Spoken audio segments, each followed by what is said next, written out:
Not 3, not 4, but I'm going to share 5 life hacks that bees have taught me that I think it's really going to be good for you guys to learn as well. Hey everybody, David Burns. Thanks for watching my channel today. If you're new here, please hit the like and subscribe button for me. I'd appreciate that.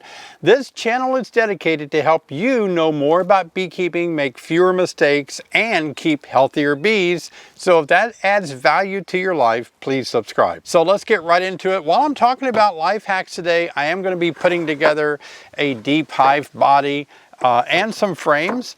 And I have built thousands of beekeeping boxes like this, beekeeping equipment over the years. I've used this specific hammer to build all those hives in the past. One day I want to get this hammer chrome plated because it's hanging on the wall when I'm too old and tired to swing this hammer anymore.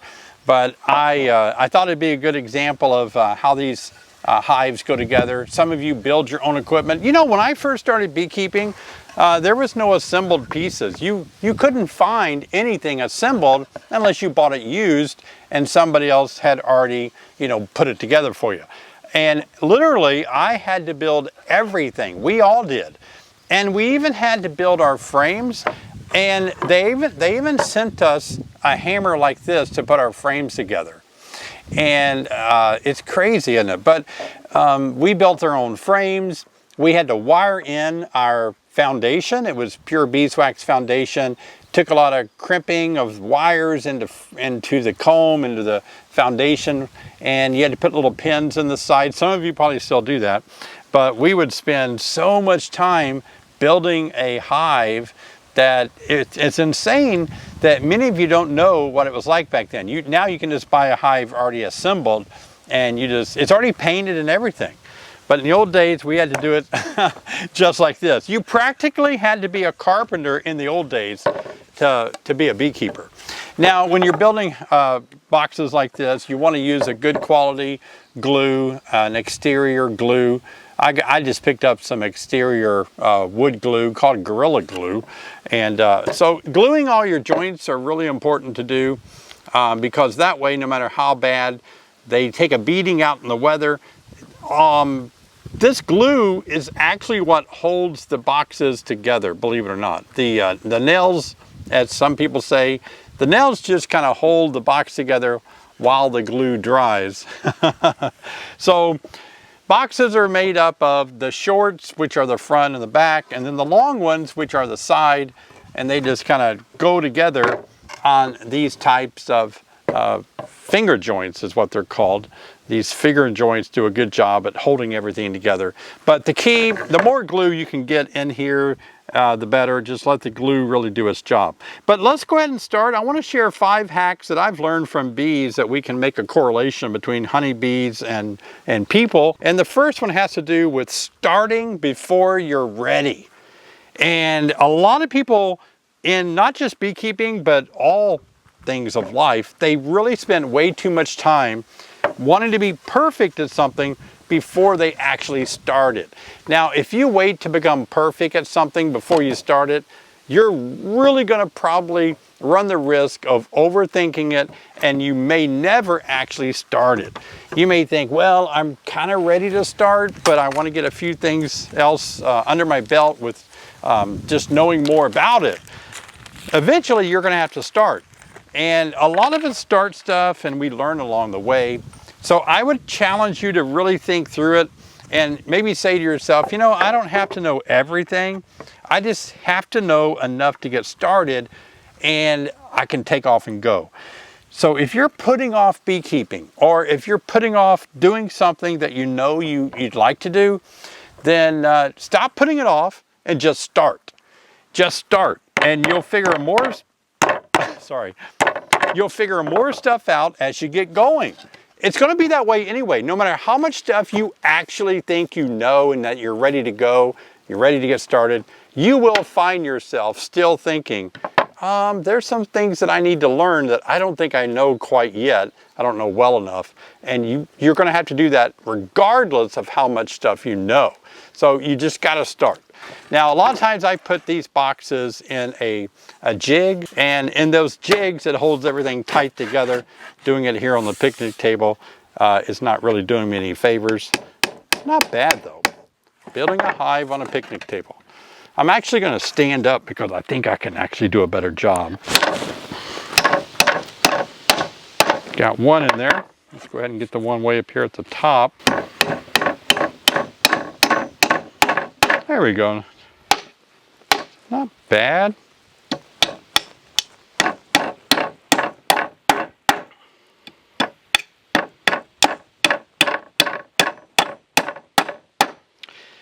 Learning to swing a hammer just right and tilting the hammer when you're building these hive boxes like this allows the nail to go in at an angle that you want it to. You don't want it to come out of one of the pieces. So back to what I want to tell you about starting before you're ready. That's really a good thing to do with exercise, or if you want to go on a diet or something, or if you want to expand your knowledge on a certain thing and you need to learn and start reading books or start watching YouTube videos or something like that, jump in there, jump in there before you're ready. And that way you can actually just pick up and go and learn along the way. It really does well. You remember when you play games like board games, a lot of times my friends would say, hey David, let's play a board game. And then they would start reading the rules to me. Like if you're going to play Monopoly or something, they're like, okay, this is how the game works. You can only do this, you can only do that. It's like, can we just start playing and then I'll figure it out as we go? I like playing games before I'm ready, and I'll learn as I go. You can just tell me as I go. So don't overthink it. Oftentimes a bee colony, they actually do things before they're absolutely ready. You might say, well, bees are always ready because, Mother Nature just does things out of instinct. So bees are always ready no matter what they do. And, I understand it. That's kind of true. But let's talk about some of the things that bees might do before they're ready. Sometimes you might have bees that maybe, like when you make a split, sometimes these new splits, you might lose some of your foragers. So some of the foragers may go back. Maybe all your foragers may go back to the original colony once you make that split, leaving no foragers at all. So the bees that are there are much too young to forage. And so what happens is some of the bees that are left behind that aren't old enough to forage will start foraging. And that's called precocious bees. They're doing things before they're ready because they have to, or the colony just is going to be left without any good resources. So a lot of times bees do things before they're ready to do it. I was thinking about bees and swarming. Let me make some noise. Sometimes bees, they swarm. And I wonder sometimes how ready are the bees to swarm. Now, a lot of people say bees spend a lot of time preparing to swarm. They might spend a month preparing and getting ready to swarm. Dr. Tom Seeley has done a lot of research, wrote a book on that, Democracy of the Honeybees. Really interesting, great book, by the way. But a lot of bees that do produce a swarm, oftentimes I wonder if they're actually swarming before they're actually ready. They don't know everything. And the reason I know this is because in my last video that I made, you saw me go up in a tree and we were watching the waggle dances of scout bees trying to convince the colony which direction to go to a new place that they found.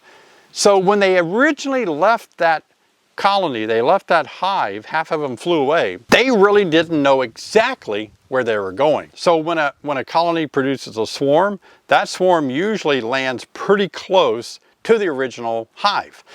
And they hang out in a tree somewhere like we saw in my video. So they really don't know. They're not totally prepared to know where they're going. But they do it. They just produce that swarm and there they are. Maybe the weather was good, even though they didn't know exactly where they were going. They just hang out in a tree and they allow the waggle dancers, the scout bees, to compete for the best location to go to.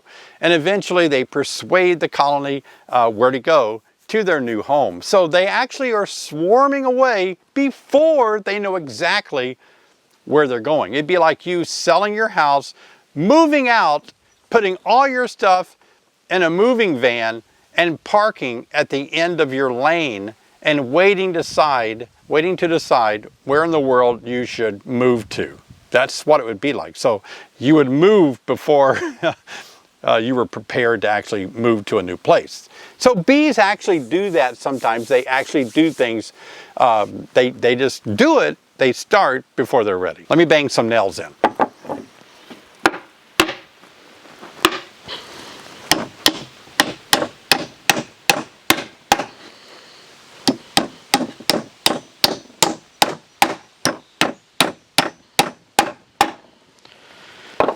We'll put some more nails in this later. Got the box generally made. Hey, by the way, when you're making boxes like this, not that I've ever done this, but a friend of mine, I had a friend of mine who actually built a box. Now, it's harder to do with these, but some of the other joint boxes, like they're called rabbit joints, you can actually put a handle in upside down or inside out. Like right now, this is the way this piece goes with the handle like this. But what if you did it like this because you weren't thinking? I don't think it's going to work out. But anyway, you can make a mistake and put the handle upside down sometimes, or put it on the wrong side of the box. The bees don't need a handle on the inside of the box. What a life hack that I've learned from bees is just to show up. You know, to do things and get things done, you are ahead of the game if you show up. It's amazing, isn't it? A lot of you probably run businesses or you have employees, and one of the most important things, or one of the most frustrating things, is when your employees don't show up for work and you're kind of left like, oh no, I don't have my employees. So, you know, showing up is so important. And so honeybees show up and do the same work every single day. Let's talk about foragers. You know, foragers go out on a foraging flight over and over again if the weather's nice. And it's amazing, isn't it? They pick up from the waggle dancers exactly where the nectar might be, so they'll go out foraging. And they show up, they get the job done, they go out foraging. And like we said before, a swarm is the same way. You know, the swarm will take off and go. They show up, they do what they need to do to reproduce, they show up and they get it done. Foragers, waking up every day, and think about what a forager has to endure. They have to make sure, you know, to deal with changing weather. It may start raining. They have to deal with predators that may eat them, like birds out there. But they just show up, and every day they go out. Another honeybee that actually leaves the hive and shows up for work every day is the drone. Drones will leave the colony. They will actually fly out and mate with virgin queens. Now, when I used to build hundreds and thousands of these boxes, we would actually use clamps. So right now I would clamp these two ends real tight together, but I don't have a clamp on me. And there's another technique that we started doing when we were building a lot of these that we didn't have to use clamps. And in order to take care of this little gap that's not lining up right here, a trick that you can do is you can actually lay it down on the table or your workbench like this, and then you can actually press down on it and force it to line up. So you just got to get it started. So I'll put a nail in this piece here and then get it started right before it goes into the next piece. Make sure I'm lined up pretty good. All right, and then I'm just going to push down and close the gap like that. See, you can really close it up good.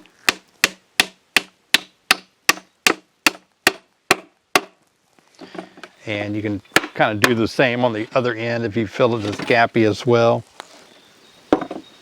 Just put one right there just so we can push down. We've already got it in position. Believe me, I built a lot of these boxes. Hundreds and hundreds of these per week. It's crazy how many of these boxes that we have built over the years.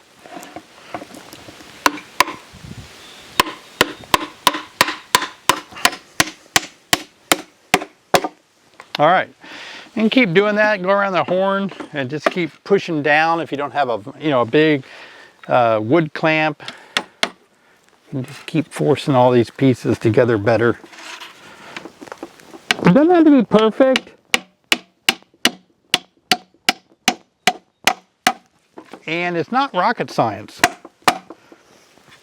I tell people that get kind of excited about boxes and how to paint them, how to make them last. I tell people, you know what? If you're my age, the box is going to long outlive you. So don't try to go crazy. You're not making a piece of furniture, you know, for your house. It's just a bee box is going to be sitting outdoors. You want to be a good steward of your equipment. Yeah, I get it. But at the same time, you know, hey, don't go crazy overthinking it. See how I'm angling all those nails to go in where I want them to? Another honeybee that's constantly showing up and getting the job done is the drone. Drones will just go out every day, probably 10, 11 o'clock in the morning, and they will go out looking for a virgin queen in what's known as a drone congregation area. And they go there, fly as long as they can with the fuel that they have on board, and they'll, you know, hopefully mate with a virgin queen. If not, they'll go back to a hive, get some more nectar, some honey, fuel up, and go back to the drone congregation area, work some more. Those drones are awesome. They just show up. That's a life hack that honeybees have taught me.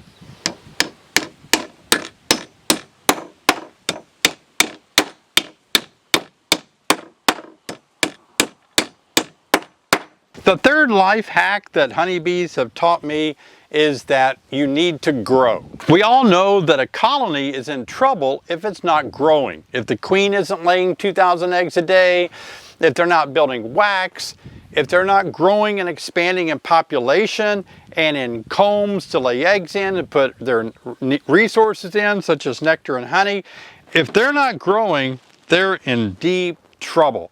They have to grow. That's a life hack that bees have taught me. I have to grow.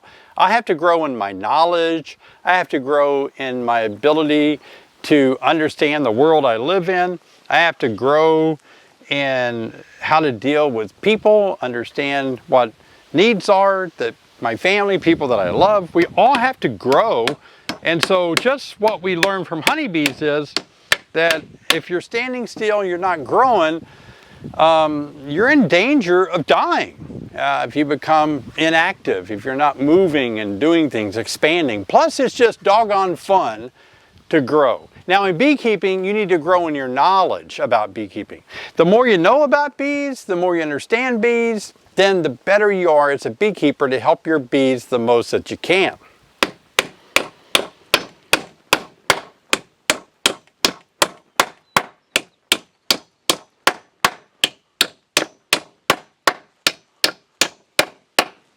One, two, three, four, five, six, seven, 8, 9. Another corner done. Oh, that corner's done. All right, here's one. A lot of the questions that I get asked from Bee Team 6 members, they're always concerned oftentimes because they say they don't see their colony growing like they think it should grow. It's like, well, I've had this colony since April and whenever, and they just don't seem to be growing the way that I think they should be growing by now. They're not expanding. Should they only have 5 frames drawn out, blah, blah, blah. And so a lot of people are concerned if they see that their colony isn't growing. You need to look at yourself that way as well. Why aren't you growing, and what can you do to change the reason you're not growing?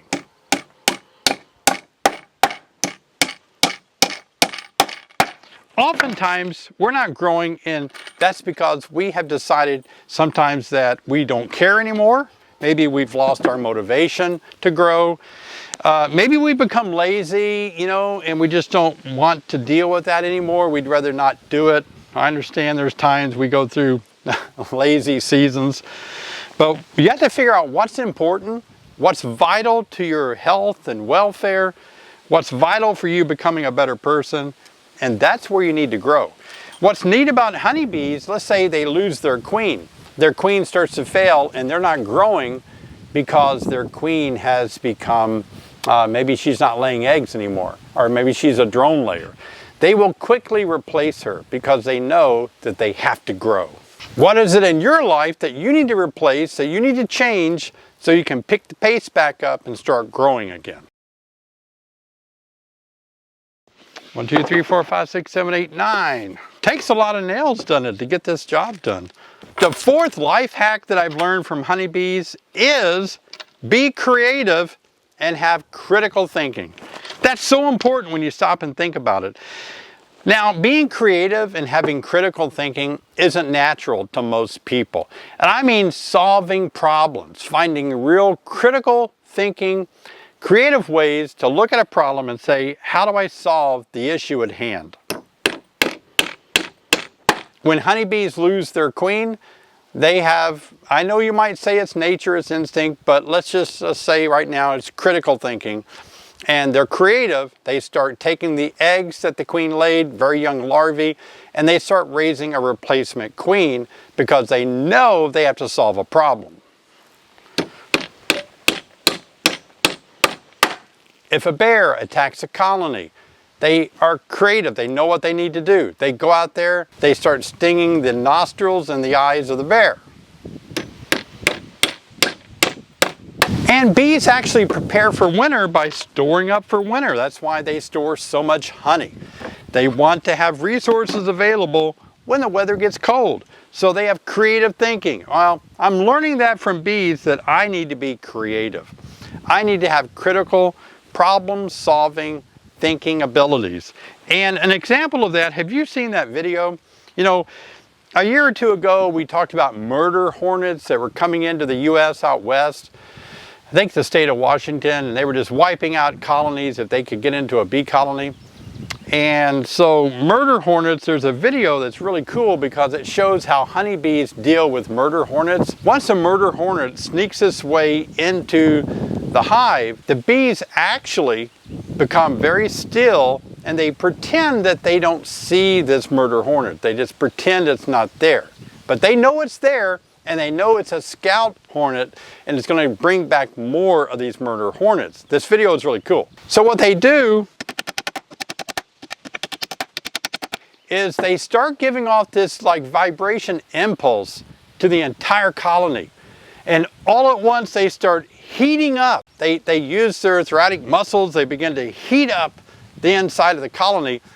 They take the heat temperature of the colony to the point where it almost is bad for them, but not quite, and it just burns up that hornet inside the colony. It's a neat video if you haven't seen that. But that is a creative way to solve a problem. 1, 2, 3, 4, 5, 6, 7, 8, 9. I got all those, and I got all those, and I got all those. All right, well, there's a deep hive body. Glued together nicely, not too badly built, pretty cool. Another life hack that honeybees have taught me is not to be afraid to fail. Yeah, some people are so afraid they're gonna fail that they never start anything. When I made my first beekeeping video, it passed my mind. It crossed my mind, you know, that I could really not do a good job at making this video. I might even be lousy at it. I might even fail. And I just went ahead and decided I wasn't going to be afraid to fail because I would just go ahead and make a video on beekeeping, and I've got to get better instead of getting worse, right? So I just started and I wasn't afraid of failing. Maybe a tiny bit, but if you're afraid of failing, a lot of times you never expand, you never grow, you never do things. Let's talk about honeybees. You know, they're not afraid to fail. Again, nature continues to drive them to do things. Failure is not an option for a forager, for example. When a forager reaches the age of about 23 days old, they go out on a foraging flight. They'll fly 2, 3 more miles away from their home in who knows where, who knows what kind of environment, who knows what they're going to encounter out there. They can encounter birds, they can encounter a storm. They could lose their way, although that's not very, common.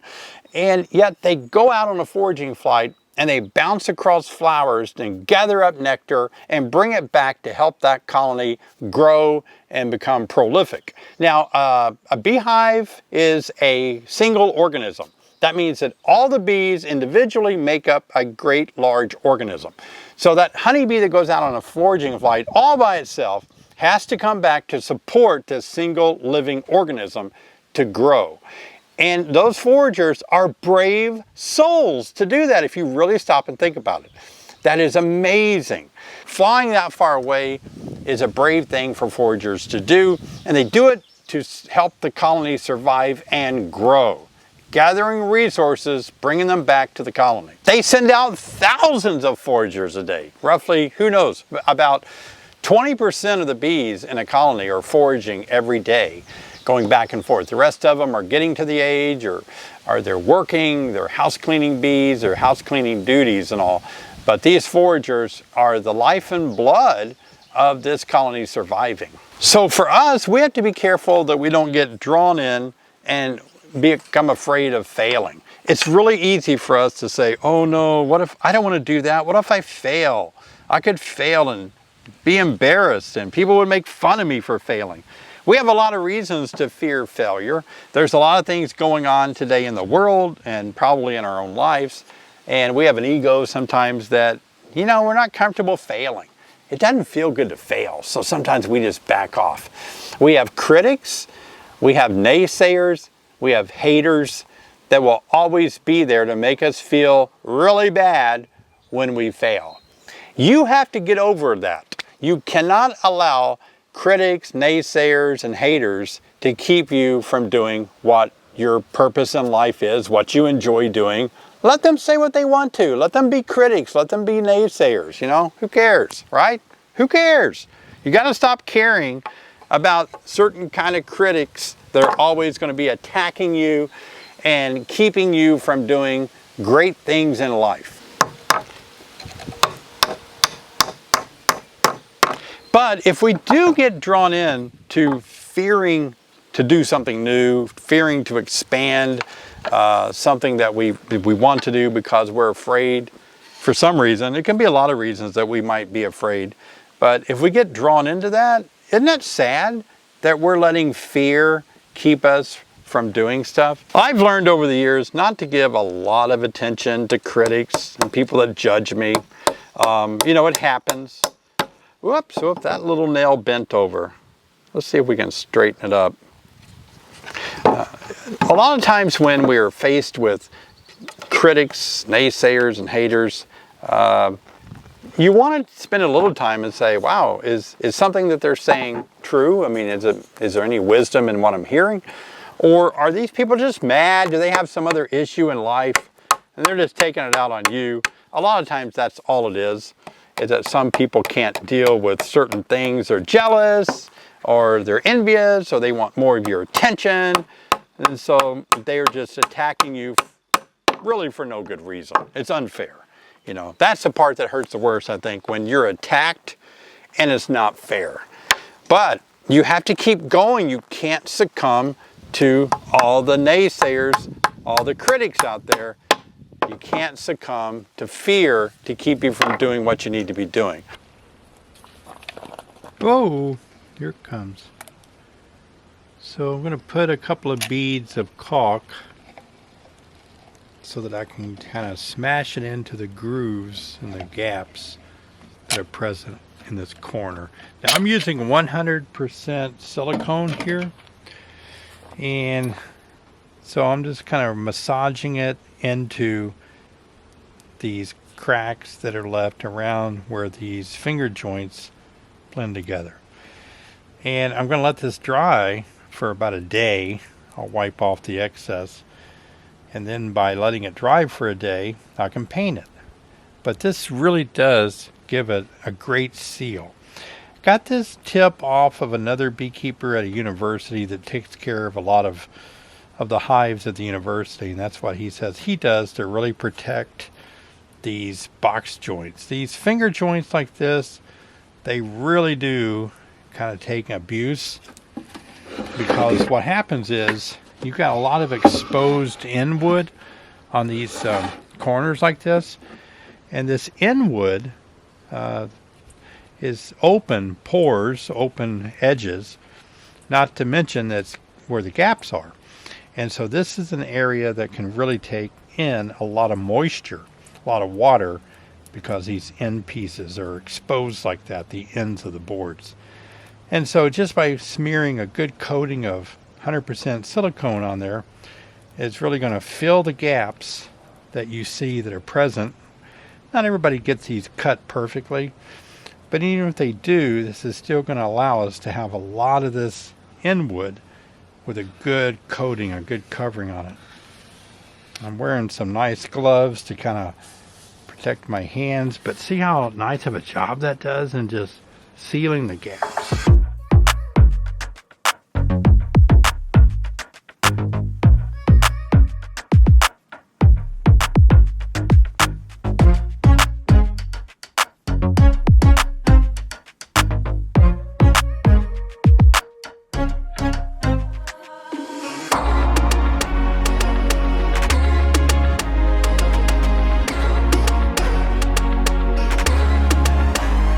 Oh wow, take a look at this corner. Now that is a good sealed up corner. That silicone did a great job sealing all the cracks and crevices up really well. Couple of coat of paint on there. That's going to protect that corner from any kind of moisture leaching in there. I love it. And we have a winner with our 5-frame nucleus that answered my question correctly. Those were wax pellets, and you gave me 2 good answers on what you would use them for. Way to go, Sharp Shepherd. Hey, you won. Way to go. That's great. Contact us at longlanehoneybeefarms@gmail.com. Let us know you are the winner. And when you want to schedule a time to come by and pick up your 5-frame nucleus that you won, sit down with me. If you want to make a video with me, that's an invitation for you to sit down and have a cup of coffee with me. That's great. Now, if some of you wanted a 5-frame nucleus from me, you wish you would have won it, but you didn't, we have 2 of them still available this year, and you can purchase those online at our website at honeybeesonline.com. I'll leave a link in the description below. Also, if you're not aware that Sherry and I wrote an awesome book to help you get started in beekeeping, you can check it out, purchase it from our website at honeybeesonline.com, and we'll autograph a copy for you. That'll be a fun book read. Many of you are making comments how much you enjoyed that book. I appreciate that so much. I have a new video that I made a few days ago that you may not be aware of. It's bonus tips for June, and it has to do with identifying these weird flights that bees take. Is it swarming? Is it robbing? Is it a play flight? Why are they doing this vibration thing on the front of your hive? If you haven't seen that video, check it out over here. You'll enjoy it. It will help you with more tips you'll see in the month of June. I'll see you over there.